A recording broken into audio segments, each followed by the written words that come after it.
नमस्कार, नई परख पर आप सब लोगों का स्वागत है।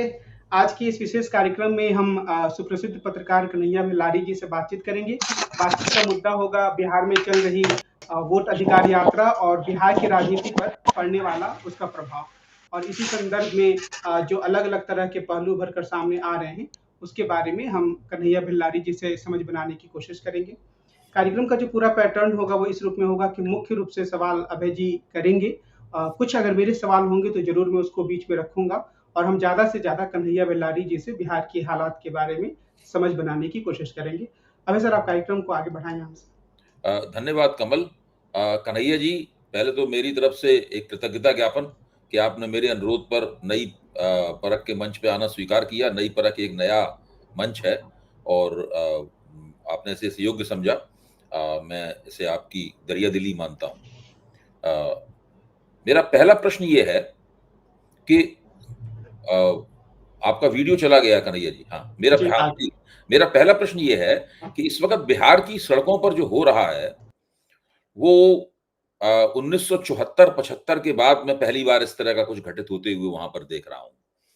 और वहां पर न केवल बिहार की राजनीति हो रही है, जाहिर है कि चुनाव सिर पर है तो बिहार की राजनीति तो होगी ही, लेकिन वहां पर बिहार की सड़कों पर राष्ट्रीय राजनीति भी हो रही है। और हमें जो खबर मिल रही है वो मिल रही है सोशल मीडिया के जरिए, टीवी चैनलों के जरिए और कुछ कुछ अखबारों के जरिए मिल रही है। कुछ कुछ मैं अपने दोस्तों से फोन करके पूछ लेता हूं। लेकिन आप वहां जमीन से जुड़े हुए हैं और आपकी उंगलियां, मैं जानता हूं कि राजनीति की नब्ज पर रखी हुई हैं और आपका विश्लेषणात्मक परिप्रेक्ष्य भी बहुत मुझे दिलचस्प लगता है। हमेशा जब भी मैं आपको एबीपी चैनल पे चुनता हूं, सुनता हूं, एक आध बार तो मैं भी आपके साथ वहां चर्चा में रहा हूं शामिल। एक बार पिछले बिहार के चुनाव में पटना में आपसे मुलाकात हुई थी, जबकि बिहार विधानसभा परिसर में एबीपी चैनल ने अपना पूरा सेटअप लगाया था और हम लोग आपके आपके साथ वहां पर बहस में हम लोगों ने भाग लिया था। तो मैं ये जानना चाहता हूं, क्या वास्तव में ये छवियां जो प्रोजेक्ट हो रही हैं वोटर अधिकार यात्रा की, ये वो वास्तव में सही है या ये भी एक तरह की मीडिया द्वारा बढ़ा चढ़ाकर पेश की गई छवियां हैं? कुछ मीडिया की, कुछ तो है वहां पे, कुछ मीडिया की कारस्तानी है। ये वास्तव में बिहार का जो समाज है, खासतौर से मतदाता मंडल बिहार का जो है, बिहार का जो मतदाता समाज है, उसके साथ इस वोटर अधिकार यात्रा का कुछ राबिता बन रहा है या नहीं बन रहा है? जी। अभय जी, हम्म। बहुत अच्छा लगा आपसे जुड़ करके। हम्म। ये सही आपने कहा कि कभी कभी हम एक दो बार हम लोग साथ रहे हैं और यहाँ भी। हम्म। उसमें एक और आपके साथ थे, क्या नाम था उनका, जो चलाते थे, दो आदमी आप लोग दिल्ली से आए थे एबीपी के लिए, हम लोग प्रदीप सिंह, यहाँ पर। प्रदीप सिंह। हाँ, प्रदीप सिंह, वो भी हाँ, अपना अभी चला रहे हैं। अब वो भी चला अ, रहे हैं। हाँ, बढ़िया चल रहा है उनका भी। हाँ। खैर, हम्म। आपका सवाल था ये जो अभी वोटर अधिकार यात्रा जो राहुल गांधी ने शुरू की है, सासाराम से जी। शुरू की और समाप्ति उसकी है 1 तारीख को पटना में। हम्म। पटना में प्रशासन ने अनुमति नहीं दी, हम्म। रैली था गांधी मैदान में, लेकिन अब मार्च करेंगे। हम्म। अब परसों जो है आरा में होगा और जिसमें अखिलेश यादव भी आएंगे। हम्म। इसने कांग्रेस को जिंदा कर दिया बिहार में। हम्म। बिहार में कांग्रेस जो है दिव्यांग पार्टी हो गई थी, दिव्यांग पार्टी बनकर आ गई थी। कुछ था नहीं इसका, लेकिन ये यात्रा जो है कांग्रेस को, मतलब कांग्रेस जो है चलने लगी है बिहार में। बैठी थी, अभी दौड़ नहीं रही है लेकिन चलने लगी है कांग्रेस। और इसमें बड़ा एक तो जनता जो जुट रही है उसमें, और वो जनता ऐसा नहीं है कि केवल एमवाई से ही है। उसमें आप देखिएगा अपर कास्ट की बहुत ज्यादा भागीदारी नहीं है, लेकिन दलित और पिछड़ों की भागीदारी है। ये एक इनके लिए पॉजिटिव चीज है और एनडीए के लिए ये दुखदाई कहिए, उनके लिए है ये अच्छा नहीं उनको लग रहा है। इसीलिए कई तरह के, अभी देखिए आज ही कुछ हो गया। अब उस मंच पर राहुल गांधी थे कि नहीं थे, तेजस्वी थे कि नहीं थी हैं, प्रधानमंत्री के माँ को लेकर को कोई गाली दे दिया, क्या किया। तो एक से एक लोग आते हैं मंच पर, कौन क्या बोल करके चलता है। इसका जो अब सीमांचल कोसी का लीजिए तो वहां जो पप्पू यादव के साथ जो खटास था वो देखा मिठास में बदल गया। ये एक और इससे वहां जो सीमांचल और कोसी में आप कुछ भी कहिए पप्पू यादव को लेकर के, लेकिन पप्पू यादव की पकड़ उधर है। ऐसे ही कोई निर्दलीय चुनाव नहीं दी जाता है, सवाल ही नहीं है। तो वो पकड़ है उनकी। तो ये एक बड़ा पॉजिटिव हुआ कि सब एक साथ मिल गए और पप्पू यादव ने तेजस्वी यादव को जननायक का तगमा भी दे दिया। दूसरा ये है कि जो ये तेजस्वी यादव और कन्हैया कुमार में जो खटास था वो भी समाप्त कर दिया इस यात्रा ने, ये जान लीजिए। तो ये भी बहुत एक पॉजिटिव बात हुई है। और आप इस मतलब इस पर बात की सफल है असफल है, तो चूंकि मैं सत्ता के भी बहुत नेताओं से नजदीक हूं, उनमें खलबली है एकदम, समझ लीजिए इस यात्रा को लेकर के। और खास तौर से जो मुद्दा इसमें केवल एसआईआर तो फेस हम मान सकते हैं कि एसआईआर का मुद्दा जो फैले, लेकिन जो पलायन के सवाल पर पलायन का जो मुद्दा उठ रहा है या बेरोजगारी का मुद्दा जो उठ रहा है, लॉ एंड ऑर्डर का जो मुद्दा उठ रहा है, भ्रष्टाचार का मुद्दा उठ रहा है, ये लोगों को काफी मतलब प्रभावित करके हाँ, तो इससे जो है ये पॉजिटिव चीज है उनके लिए। अच्छा, इसमें एक बात और है, अभी आपने एक टिप्पणी की कि केवल एमवाई नहीं आ रहा है इसके अंदर, बल्कि पिछड़े और दलित भी इसके अंदर आ रहे हैं।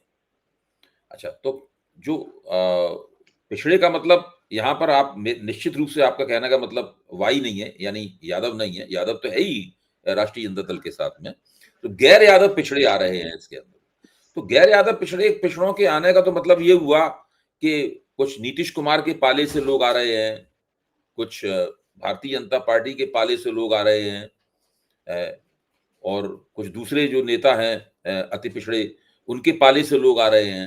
तो वो लोग इधर आ रहे हैं, तो उन लोगों के इधर आने के बाद तो फिर नीतीश कुमार के पास, अगर मान ली नीतीश कुमार का एक 15-20% भी वोट खिंच के इधर चला है, खासतौर से अति पिछड़ों का, तब फिर उनके पास क्या बचेगा? देखिए, नीतीश कुमार के जो वोटर हैं, नीतीश कुमार, आप भी जानते हैं इस बात को कि नीतीश कुमार जब 1995 में चुनाव हारे, तो मुझसे ही उन्होंने, मैं उस समय एक लालचंद महतो हुआ करते थे एमएलए, आपको याद होगा, बेरमो साइड के थे, बाद में झारखंड बट गया तो चले गए और वहां मंत्री भी हो गए। मैं उन्हीं के यहाँ लालचंद महतो, हम लोग बैठकी अपना कर रहे थे, बैठ के अपना खा पी रहे थे, तो उसी समय नीतीश कुमार जॉर्ज फर्नांडिस के साथ आए। अरे बेलारी जी आप यहाँ पर, हम लोग बुला लिए तो चला आया मैं। इसके बाद अरे आप तो लालू के आदमी हैं, या लालू जी के आदमी, जो भी बोले। फिर हम लोगों में बहस होने लगी, मित्र आए, और उस बहस में उन्होंने, आज भी मुझे याद है, उन्होंने कहा था कि 10वां बरस देखिएगा मैं इसको हटा दूंगा। जान लीजिए 10 बरस आप, 10वां बरस में मैं इनको नहीं हटाया तो फिर मेरा नाम एग्जैक्टली 10 साल में उन्होंने हटा दिया। 2005 में 95 चुनाव हारने की बात मैं बात कर रहा हूँ बेटे। बाद में नीतीश कुमार जी से बातचीत होने लगी तो उन्होंने कहा कि देखिए, जो जिन निकाल दिया था लालू यादव ने, तो उस जिन को हम लोग बड़ा ये कहते, वो जिन अति पिछड़ा का जिन था, ये आप भी जानते हैं।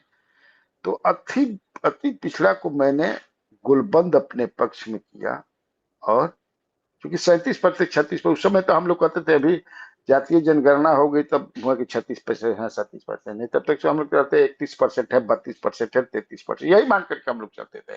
फिर भी बहुत बड़ी आबादी है, जीत गए। अभी अब वो नीतीश कुमार का वो कोर मैंने एकदम उनके साथ जुड़े रहते हैं, अभी भी उसमें से बहुत एकदम। लेकिन वो अब नीतीश कुमार, अभी जो स्थिति है बिहार में, तो वो अभी निराश हो रहे हैं उसमें से ज्यादातर लोग। Now they are shifting towards to Tejashwi Yadav. और तेजस्वी यादव का एक जो है ना कि लालू प्रसाद यादव का पुत्र है, बोलने का जो स्टाइल है, जो पर्सनालिटी है, समझ डेवलप इतना हो गया है, तो ये काफी लोगों को भा रहा है। और वो जो इसमें आप जो है, क्योंकि मैं उतना नहीं गया, मैं तो गया भी नहीं, उतना क्या मैं गया भी नहीं, मेरे रिपोर्टर्स, चूंकि मैं स्वराज पोस्ट चलाता हूँ, उसका एडिटर इन चीफ हूँ, कई लड़कों को भेजते रहता हूँ। मेरा बेटा जो हिंदू में है, अमित भेलारी, वो कई जगह गया था, तो उसने रिपोर्ट भी किया होगा, आप निश्चित पढ़े होंगे। वो जो बता रहा था कि अति पिछड़ा माने जो जुड़ रहे हैं, दलित भी जुड़ रहे हैं, समझिए। लेकिन कहीं कहीं एक चीज है, ये चूंकि हम जब विश्लेषण कर रहे हैं तो बता दें कि ये देखने को मिला है कि यादव समाज के लोग जो, चूंकि यादव बहुत है, 14%, 14.5% है, वो कहीं कहीं जगह रेस में जो होता है, लगता है हमको कि तेजस्वी आ रहा है तो रेस हो जा रहे हैं। ये देखने वाली बात होगी, इस पर कंट्रोल करना होगा तेजस्वी यादव को। हालांकि तेजस्वी यादव पिछली बार ये बोल रहे थे, उन्होंने बोला कि भाई हमारे पिताजी से कोई गलती हो गई, माता जी से, तो हम उसके लिए क्षमा प्रार्थी हुए, तो उन्होंने कहा भी था। तो ये देखना, अदरवाइज अति पिछड़ा भी जुट रहे हैं। और ये सब आप कुशवाहा तो काफी जुट रहे हैं, कुशवाहा कुशवाहा उनसे नाराज है। आपने देखा कि लोकसभा के चुनाव में कुशवाहा को इतना साता कुशवाहा कैंडिडेट लालू प्रसाद यादव ने खड़ा कर दिया, कई अब वो जीत में, औरंगाबाद में, चित्तौड़गढ़ में जीत गए कुशवाहा। तो ये लेकर के मुझे लगता है कि हाँ, तो सर मैं सवाल ये पूछ रहा था कि जो बिहार में एक तो यात्रा चल रही है, लेकिन हम राष्ट्रीय स्तर पर जो विमर्श चल रहा है उसको हम देखें बिहार के बारे में, तो ये कहा जाता है कि तेजस्वी यादव के बाद प्रशांत किशोर बड़ी तेजी से उभर रहे हैं। और यशवंत देशमुख साहब जो हैं, उन्होंने जब ये सर्वे किया उसमें उन्होंने कहा कि वही हैं जो कि तेजस्वी के बाद एक लोकप्रिय फेस के रूप में आ रहे हैं, मुख्यमंत्री के रूप में। मेरा सवाल ये है कि ये जो पूरी यात्रा हुई, वोट अधिकार यात्रा जो अभी भी चल रही है, उसके कारण क्या प्रशांत किशोर या उनकी राजनीति नेपथ्य में चली गई है, या उसके लिए कुछ संभावनाएं आप देखते हैं, या हम ये कहें कि दिल्ली स्थित मीडिया ने उनको थोड़ा बढ़ा चढ़ा कर देख लिया है? आप कैसे देखते हैं? देखिए, प्रशांत किशोर जो हैं मेहनत खूब कर रहे हैं, मीडिया में खूब आ रहे हैं, पोर्टल पर खूब आ रहे हैं, यूट्यूबर्स खूब जो है तवज्जो दे रहे हैं उनको, मेहनत भी कर रहे हैं खूब। और अपर कास्ट के लोग जो हैं, जो अपर कास्ट है, वो इनके साथ जुड़ रहा है, बड़ा तेजी से जुड़ रहा है। उनमें उनमें दिखने लगा है कि अब बिहार में भी एक सवर्ण जो है सत्ता के शीर्ष पर आ सकता है, मुख्यमंत्री बन सकता है। तो इससे ज्यादा मैं अभी, चूंकि मैं इनकी कई सभाओं को देखा हूं, लेकिन मैंने तीसरा फोर्स तो बन ही गए हैं। और चूंकि मुख्यमंत्री चीफ मिनिस्ट्रियल फेस में जो करें 22% इस बार आया, 31% उसका तेजस्वी यादव का। लेकिन तेजस्वी अभी भी ग्राउंड पर यही है कि तेजस्वी का और इनके बीच बहुत फासला है, ये जान लीजिए। क्योंकि ये अब जो वो अब सैंपल क्या है उनका, किनके लोग मन किनके बीच वो सर्वे कर रहे हैं देशमुख जी, लेकिन अभी ये तेजस्वी के आसपास भी मुझे नहीं लगता है कि पॉपुलरिटी मतलब मैंने चीफ मिनिस्ट्रियल फेस जो माना जाता है वहां पर है। दरअसल सबसे मजेदार मैंने बात यह है, देखिए कि जब शुरू किया था इन्होंने पार्टी बनाएंगे, पार्टी अपना चलाएंगे, तो ये माना जाता था कि ये डैमेज करेंगे महागठबंधन को। ऐसा था कि ये महागठबंधन को डैमेज करेंगे, और कई आरोप भी लगे इस पर। अब तो ये लगने लगा है, लगने का लगा है कि आपको जो है एनडीए के जो नेता हैं उनमें फियर साइकोसिस हो गया है। अब तो वो कह रहे हैं कि बताइए हम लोग क्या सोचे थे, ये तो, और ये क्या हो रहा है, हम ही लोगों को टारगेट कर रहा है, हम भ्रष्टाचार के सवाल हो या कई लोगों को घेराबंदी कर रही है, अपर कास्ट के लोग उसके साथ जुड़ रहे हैं। तो एनडीए वो सबसे ज्यादा डैमेज कर रहे हैं, उसको कहाँ कर रहे हैं डैमेज? इस चीज को मीडिया बहुत दिखा नहीं रहा है कि कौन डैमेज हो रहा है ना, डैमेज हो रहा है। लेकिन स्टिल ये मतलब कुछ है कि भाई जिस तरह से इनको नीतीश कुमार पर अटैक करते हैं, या यहाँ के जो बीजेपी के नेता उस पर अटैक करते हैं, कांग्रेस पर अटैक करते हैं, वैसा जो है उस तरह से मोदी और अमित शाह पर ही अटैक नहीं करते हैं।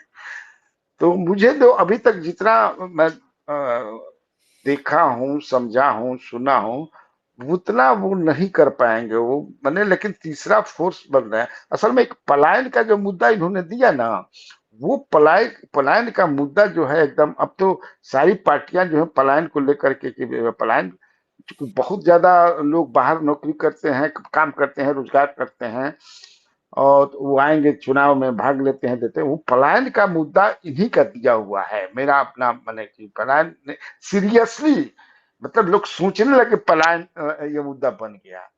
बेरोजगारी तो रहा है, बेरोजगारी तो पिछली बार भी तेजस्वी यादव ने तो यहाँ तक कर दिया कि आते ही 10 लाख लोगों को मैंने रोजगार दिया, उस पर उनको काफी वोट भी मिला। अब दूसरी बात है कि उस मुद्दे को भोथर कर दिया एनडीए ने, चूंकि बहुत सारी नौकरियां मिल गई, लेकिन पलायन वाला मुद्दा है जिसको इन्होंने दिया है।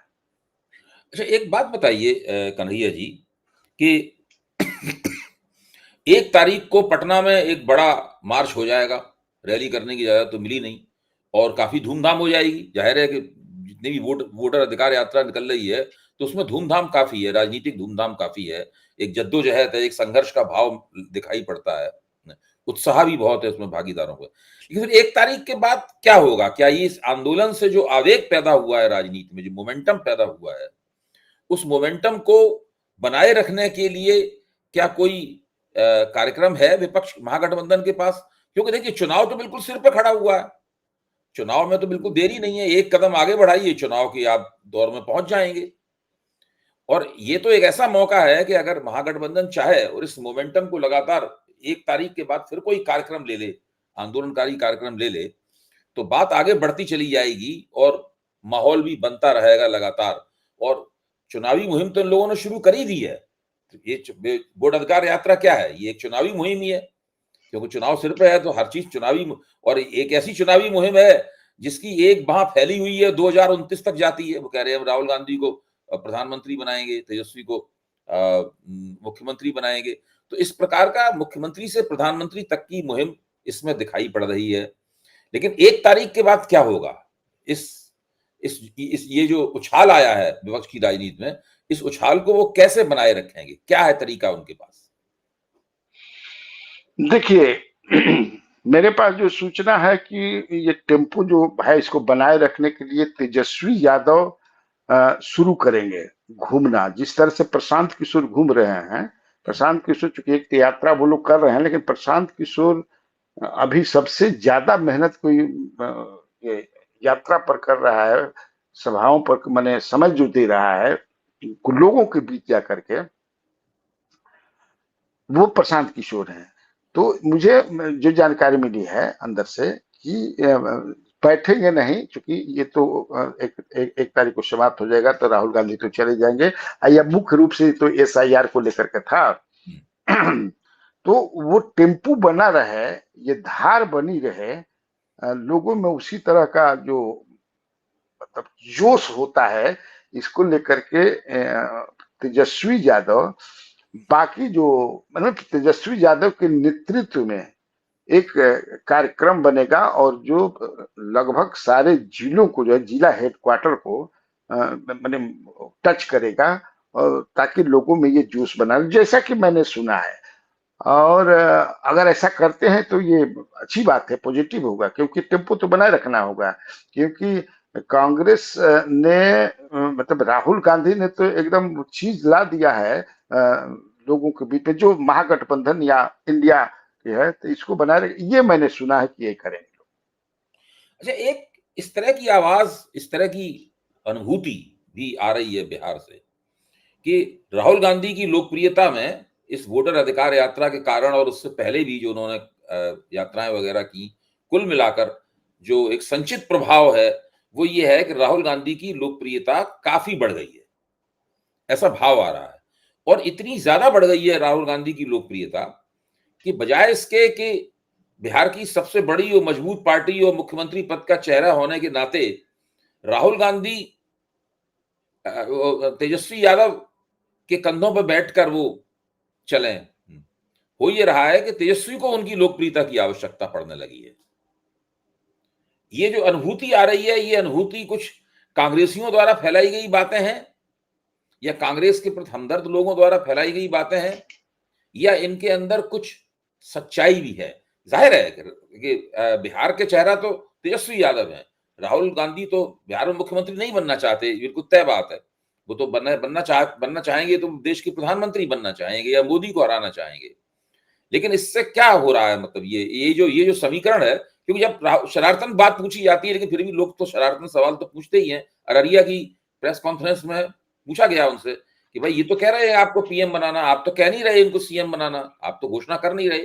और राहुल गांधी ने जो जवाब दिया, उन्होंने एक बार फिर से इस बात को स्पष्ट रूप से नहीं कहा कि हम इनको, उन्होंने कहा बड़ी अच्छी आइडियोलॉजी, हम आइडियोलॉजिकल समानता है हमें, हमारे बीच में कोई टेंशन नहीं है, सब बड़ा अच्छा चल रहा है।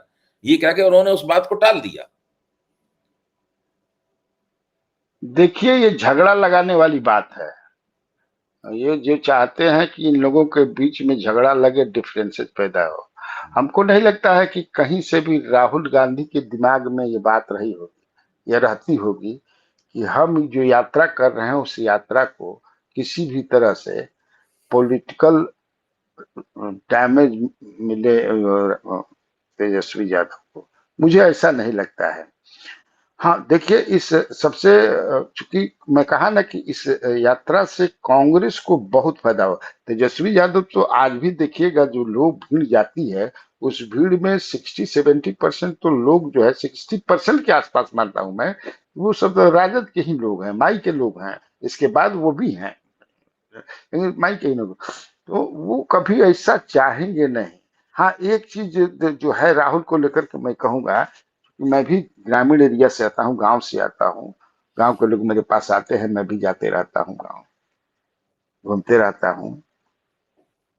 ये जो इन लोग इनको पप्पू बना करके रखे हुए था मीडिया में, जो फोर्सेज, जो भी फोर्सेज इनको पप्पू मानती थी, बना भी दिया था। गांव में ये चर्चा है कि भाई तो जानकार आदमी जो भाषण दे रहे हैं, जिस तरह से दे रहे हैं, चूंकि बिहार में घूम रहे हैं तो ज्यादा लोग सोशल मीडिया पर, डिजिटल प्लेटफॉर्म पर देखते हैं, तो ये एक सोच बदला है उनके प्रति कि ना भाई, ये तो बड़ा काबिल लड़का है, बहुत जानकार लड़का है। प्रेस कॉन्फ्रेंस में भी जिस तरह से बोल रहा है, और मैंने एक होता है ना, बिंदास तरीके से, कहीं भी प्रेशर नहीं उसके कहीं ललाट पर है या बॉडी लैंग्वेज पर कहीं नहीं रहता। इस बात की चर्चा जबरदस्त रूप से गांव में ही नहीं, इवन एमंग द जो शहरी लोग हैं, उनके बात भी, घरों में बात में महिलाएं भी बात करती हैं। जब हमने कहा हाँ भाई, जब इतना बढ़िया जवाब देता है, देखिए कैसा जवाब दे रहा है। ये एक है।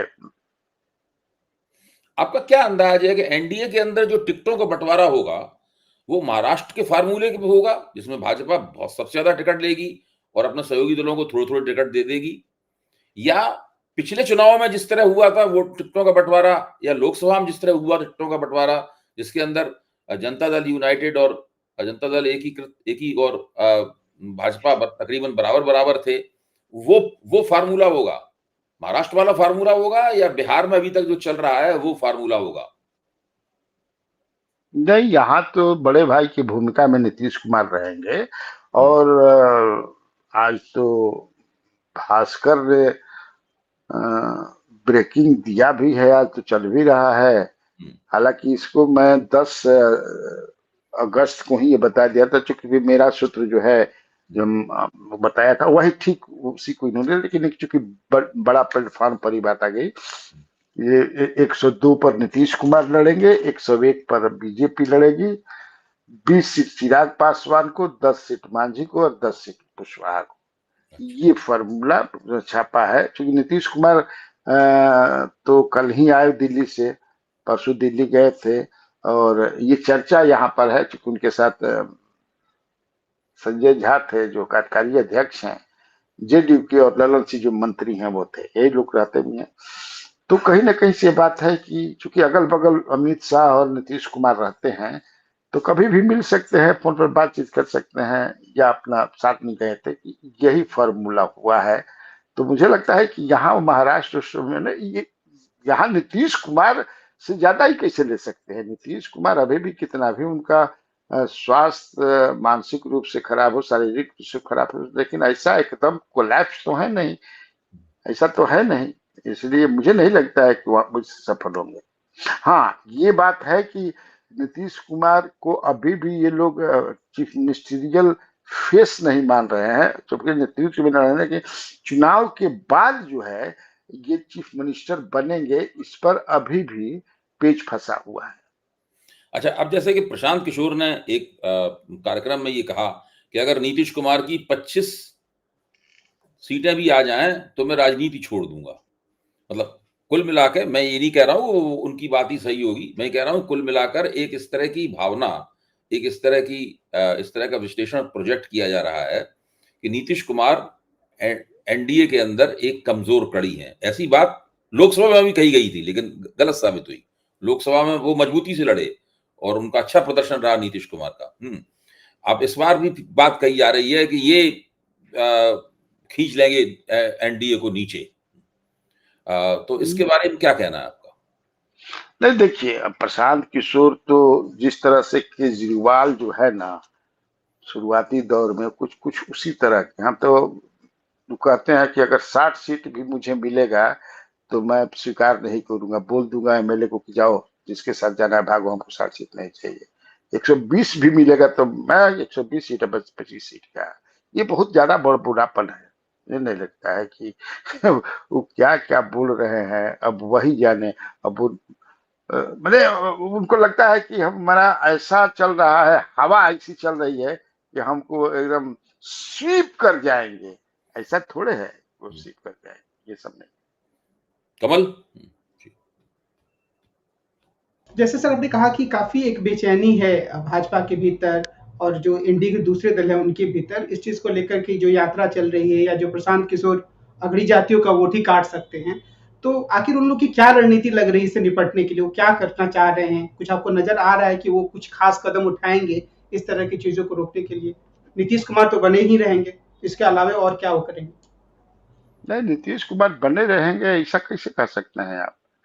माने चुनाव तक तो उनके नेतृत्व में करेंगे, उसमें कोई डाउट नहीं है, उसके बाद ही बने रहेंगे, आई हैव डाउट्स। हाँ, ये कर सकते हैं नीतीश कुमार की, भाई देखिए, जैसे अभी अभय दुबे जी ने जो पूछा था उनको जोड़ करके 25 सीट, अब तो वो बोल देते हैं 25 सीट। हम लोगों को ऐसा नहीं लगता है कि उनको 25 सीटें केवल आएंगी। 102 सीटों पर लड़ेंगे, या लड़ेंगे ही, 100 से तो ज्यादा ही ना, 102 सीट पर जो अभी सूत्रों से हवाले से आ रही है खबर। तो मुझे लगता है कि इस बार भी वो 50 से कम नहीं जीतेंगे, सवाल ही नहीं है। और मान ले कि उनको सीएम नहीं बनाएंगे, या उनके मैंने अनुसार किसी को सीएम नहीं बनाएंगे, तो उनके पास तो ऑप्शन रहेगा, चले आएंगे, कौन रोक सकता है उनको? ये तो उनको तब न रोकेंगे जब 4 पार्टनर जो रहेंगे, बीजेपी, मांझी, चिराग पासवान, उपेंद्र कुशवाहा, ये सब मिला करके 122-23 पर आकर के मैंने जीतेंगे, तब ना इनको रोक सकते हैं। नहीं तो ये तो भाग जाएंगे, इनके शर्त पर नहीं होगा तो। तो आपकी बातचीत से ही लग रहा है कन्हैया जी कि बिहार में अभी फिलहाल कितनी भी बातें की जाएं, लेकिन जिसको हम लोग चुनाव शास्त्र की भाषा में एंटी इनकम्बेंसी कहते हैं, 20 साल के शासन के बाद भी ऐसी कोई एंटी इनकम्बेंसी नहीं बनी है नीतीश कुमार के खिलाफ, जो कि जाति समुदाय की जो घेरेबंदी है, उस घेरेबंदी को थोड़ा सा पार करके सरकार के प्रति रोष, सरकार के 20 साल के कामों, उसकी विफलताओं के प्रति रोष के अधीन होकर अपनी मतदान प्रक्रियाओं, मतदान प्राथमिकताएं तय करे। ऐसी कोई एंटी इनकम्बेंसी नहीं दिख रही है बिहार में। उतना नहीं है, एंटी इनकम्बेंसी तो है, लेकिन उतना देखिए सर है क्या ना, कि आप जानते हैं कि बिहार में क्या स्थिति थी 2005 से पहले, और आज बिहार की क्या स्थिति है। अब एकदम मतलब टर्निंग अराउंड तो हुआ।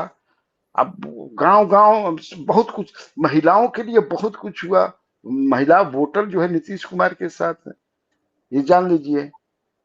और जो नीतीश कुमार बिजली के सवाल पर, सड़क के सवाल पर, महिलाओं को जो उन्होंने आरक्षण दिया, नौकरी हो या पंचायत का चुनाव हो, लोकल बॉडीज का चुनाव हो, या और भी बहुत कुछ जो दिया नीतीश कुमार ने। अभी भी देखिए, हमारा मानना है दुबे अभय जी कि लॉ एंड ऑर्डर अभी भी मतलब इट इज डिटोरिएटिंग, गिर रहा है, लेकिन फिर भी इट इज बेटर देन जो पहले था, 5 के पहले जो हुआ करता था, अभी भी बेटर है। इस समझ लीजिए कि आज भी लोग शादी ब्याह, तिलक दहेज में, तिलक उलक में जाते हैं कहीं पर, तो रातों रात घर लौट करके चले आते हैं, चलिए भाई चला जाएगा फिर, वो जो पहले नहीं था।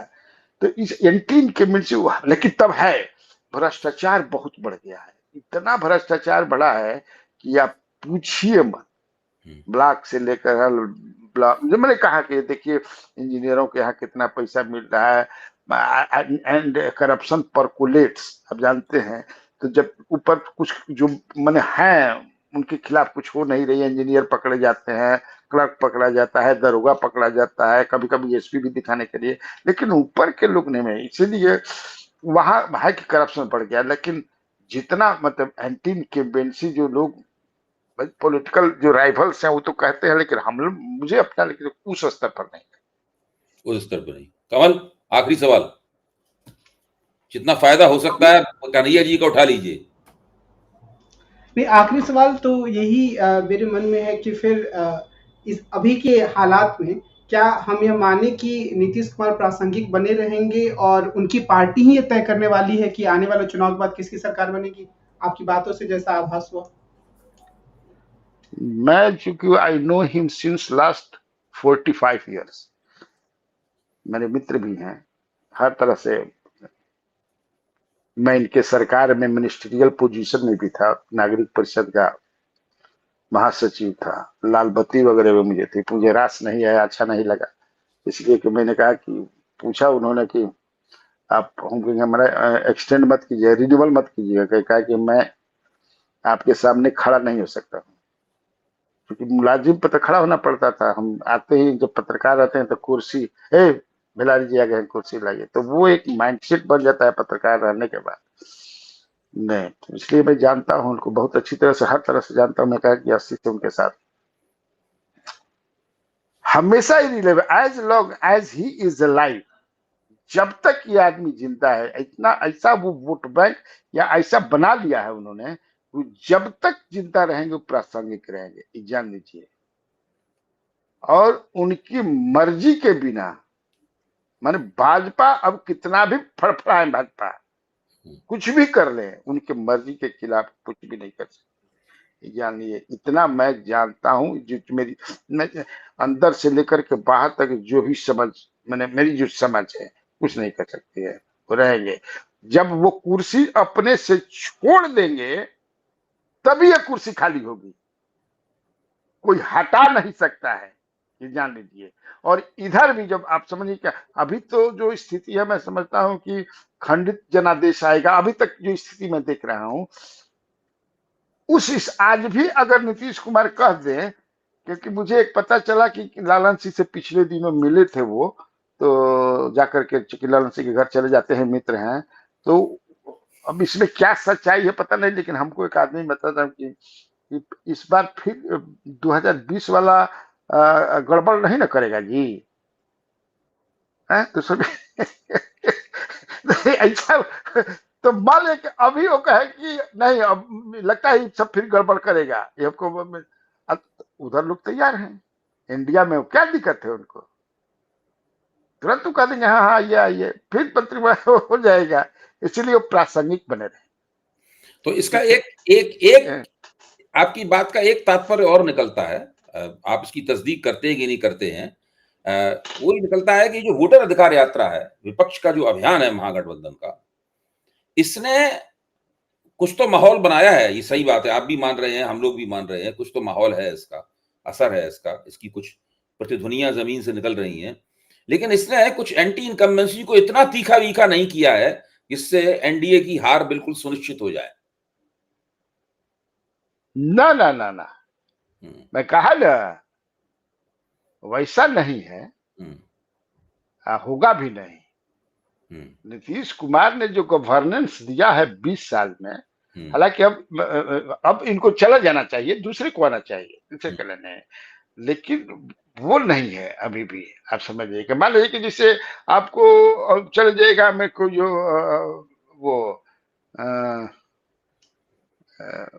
दलित जो हैं, जो मायावती के वोटर हैं, तो आज भी कहते हैं कि हम लोग नीतीश को चूंकि वोट देते हैं इसलिए कि मायावती का कैंडिडेट रहेगा तो उनको देंगे। जो महादलित जिसको बनाए थे, पासवान को छोड़ करके तो सबको महादलित बना दिए 22 जातियों में, तो वो आज भी कहते हैं कि नहीं हम लोग इन्हीं को वोट देंगे। तो इनका जो वोट बैंक है उसमें माने क्षरण हुआ है, लेकिन अभी भी 14-15% मैंने अब कहते हैं जो ये लोग कहते हैं कहाँ 10% है, 10% मैं मानता हूँ। हालांकि मेरा मानना है अभी भी 14-15% के पास 10% वोट का क्या समझते हैं, है ना वोट बैंक वो 10%। ठीक है, बहुत बहुत धन्यवाद, बहुत बहुत धन्यवाद कन्हैया जी। आपने कई सारे जो भ्रम फैले हुए थे और कई तरह के जो मुगालते थे उनको आपने अपने विश्लेषण से स्पष्ट किया और साफ किया। मैं आपसे अनुरोध करूंगा कि एक आध बार और जब तक बिहार चुनाव चल रहा है और उसके बाद भी जब कभी हम लोग आपसे निवेदन करें तो आप नई परख के दर्शकों को संबोधित करने के लिए हमारे पास आए। बिल्कुल बिल्कुल बिल्कुल। बहुत बहुत धन्यवाद, बहुत बहुत धन्यवाद। Thank you sir, thank. कार्यक्रम को समाप्त करने से पहले मैं सभी दर्शकों से ये अनुरोध करूंगा कि वे हमारे इस नई परख चैनल के साथ नियमित रूप से जुड़ें और इसे जरूर सब्सक्राइब करें। कन्हैया जी आपका बहुत बहुत धन्यवाद। अगर सर आपका भी धन्यवाद। Thank you.